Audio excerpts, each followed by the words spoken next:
The Grandmaster is a 2018 work of non-fiction by the Canadian sports journalist Bryn Jonathan Butler. It's about the 2016 Chess World Championships staged in New York between the Norwegian Magnus Carlsen and the Ukrainian-born naturalized Russian Sergei Karyarkin. Along the way, it examines the history and the social psychological significance of the game. If it can really be called a game, Bryn Jonathan Butler makes the reader wonder. His book begins, slightly unexpectedly, with the siege of Baghdad in 813 CE.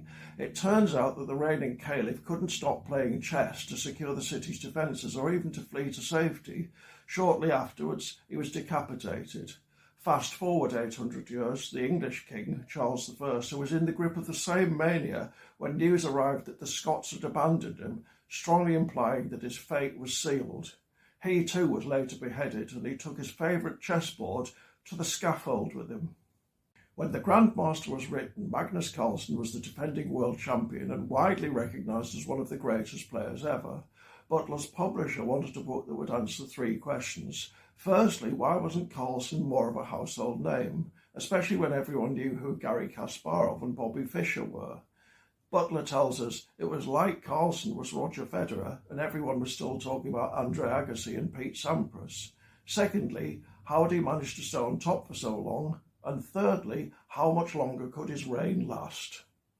The book answers those questions explicitly in the final chapter, but it also develops a fairly distinct evaluation of chess, exploring a variety of anecdotal evidence concerning great players throughout the ages. As one of Butler's interviewees puts it in Chapter 7, chess is only good for itself.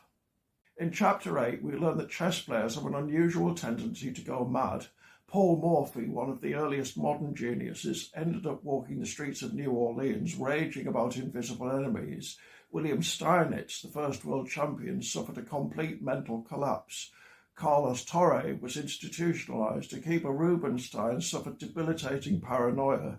And then, of course, there's Bobby Fischer, who had all his fillings removed to prevent his mouth being used as a radio transmitter, and who praised the 9/11 attacks.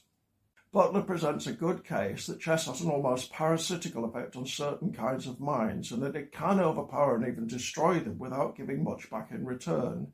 In Chapter 8, Magnus Carlsen's father is quoted as saying, "I don't know what he could have become had he not been good at chess." Chess is variously described by Butler's interviewees as pathological, dangerous, and an addiction that stops you doing anything else.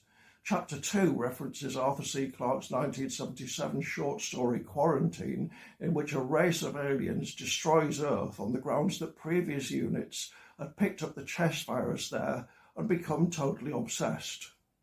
I won't ruin the Grandmaster's ending by revealing whether Carlsen beat Karyarkin. It's a matter of history now anyway, but by the end that's almost incidental. It's an intensely interesting read and just disturbing enough to make it into a highly effective health warning.